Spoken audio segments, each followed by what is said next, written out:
സീറ്റുണ്ടെങ്കിൽ എവിടെയും കയറിയിരിക്കുന്ന അപൂർവം രാഷ്ട്രീയ നേതാക്കളിൽ ഒരാളാണ് എ.പി. അബ്ദുള്ളക്കുട്ടി. പുള്ളി പറയുന്നത് ആരും അങ്ങനെ കാര്യമായി എടുക്കാറില്ല. അല്ല, കാര്യമായി എടുത്തിട്ടും വലിയ പ്രയോജനമൊന്നുമില്ല. ഇപ്പോൾ രാമൻ മുസ്ലിങ്ങളുടെയും പ്രവാചകനാണെന്ന് പറയുകയാണ് BJP ദേശീയ ഉപാധ്യക്ഷൻ കൂടിയായ എ.പി. അബ്ദുള്ളക്കുട്ടി. മദ്രസയിലും ദർസിലും താൻ പഠിച്ചത് പ്രകാരം രാമന് പ്രവാചകനെ അംഗീകരിക്കുന്നതിൽ യാതൊരു തടസ്സവുമില്ലെന്നും അബ്ദുള്ളക്കുട്ടി പറയുന്നു. പ്രിയ അബ്ദുള്ളക്കുട്ടി, ഇക്കണക്കിന് പോയാൽ ബാബരി പൊളിച്ച് രാമക്ഷേത്രം പണിതപ്പോൾ നാളെ മുസ്ലിങ്ങൾ അവിടെ പോയി നമസ്കരിക്കണമെന്ന് പറയുമോ?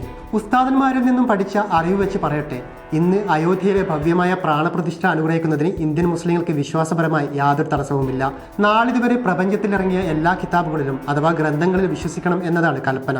അതിനർത്ഥം ലോകത്തിൽ ആദ്യമായി ഇറങ്ങിയിട്ടുള്ള ഭാരതത്തിന്റെ കിതാബുകളായ വേദങ്ങൾ ഏതൊരു മുസ്ലിമിനും മതവിശ്വാസമനുസരിച്ച് അംഗീകരിക്കാവുന്നതാണെന്നാണ്. ചതുർവേദങ്ങൾ, ഭഗവത്ഗീത, രാമായണം, മഹാഭാരതം എന്നിവ ഒരു യഥാർത്ഥ മുസൽമാനി ഈമാന്റെ അഥവാ വിശ്വാസത്തിന്റെ ഭാഗമാണ്. അടുത്തത് പ്രവാചകന്മാരെ വിശ്വസിക്കുക എന്നതാണ്. നാളിതുവരെ ഭൂമിയിൽ ഇറങ്ങിയിട്ടുള്ള എല്ലാ പ്രവാചകന്മാരിലും വിശ്വസിക്കണം. 1,24,000 പ്രവാചകരുണ്ട്. അവരെയെല്ലാം ബഹുമാനിക്കണം. ഇതാണ് ഇസ്ലാമിന്റെ ആഹ്വാനം. അവരിൽ ശ്രീരാമനും ശ്രീകൃഷ്ണനും ബുദ്ധനും യേശുക്രിസ്തുവും എല്ലാവരും പെടും. ഇസ്ലാമിക കാഴ്ചപ്പാടനുസരിച്ച് തന്നെ ഒരു മുസ്ലിം മതവിശ്വാസിക്ക് രാമനെ പ്രവാചകനായി അംഗീകരിക്കാവുന്നതേയുള്ളൂ. ഇതാണ് യഥാർത്ഥ മുസ്ലിം ദർശനം. അയോധ്യയിലെ രാമജന്മഭൂമിയിൽ ക്ഷേത്ര പുനരുദ്ധാരണത്തിന് ശ്രമിച്ച വിശ്വാസികൾക്ക് അവഗണനയും അപമാനങ്ങളും മാത്രമാണ് നെഹ്റുവിൻ ഭരണത്തിൽ നിന്നും ഉണ്ടായത്. ഭാരതം സ്വാതന്ത്ര്യത്തിന്റെ ആവേശകരമായ ദിനങ്ങളിൽ എത്തിയപ്പോൾ ഒരു നാൾ ബാബർ തകർത്ത ക്ഷേത്രത്തിന് രാംലല്ലയുടെ ചെറിയ വിഗ്രഹങ്ങൾ പ്രത്യക്ഷപ്പെട്ടു.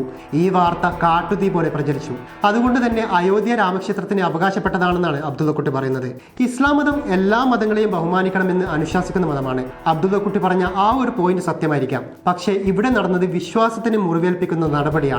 എല്ലാ തെളിവുകളും ബാബരി മസ്ജിദിന് അനുകൂലമായിട്ടും ഭൂരിപക്ഷത്തെ മാനിച്ച് തെറ്റായ വിധി പറഞ്ഞ് നിയമത്തെ വിലക്കെടുത്ത് രാമക്ഷേത്രം പണിതതിലാണ് തെറ്റ്. പറയുന്നതാവട്ടെ എ.പി. അബ്ദുള്ളക്കുട്ടി എന്ന ദേശീയ മുസ്ലിമും. ഇത്രയൊക്കെ അവഗാഹമായ അബ്ദുള്ളക്കുട്ടി ഒരു കുറിപ്പ് എഴുതുന്നത് ഇതാദ്യമായിട്ടായിരിക്കും. LDFിലും UDFിലും നിന്ന് പിന്നീട് ലെഫ്റ്റ് അടിച്ച് സീറ്റ് മോഹത്തിൽ BJPക്ക് വരെ തലവെച്ച് കൊടുത്ത അധികാരമോഹിയായ ഒരു രാഷ്ട്രീയക്കാരനാണ് അബ്ദുള്ളക്കുട്ടി എന്ന് കേരളം കണ്ടതാണ്.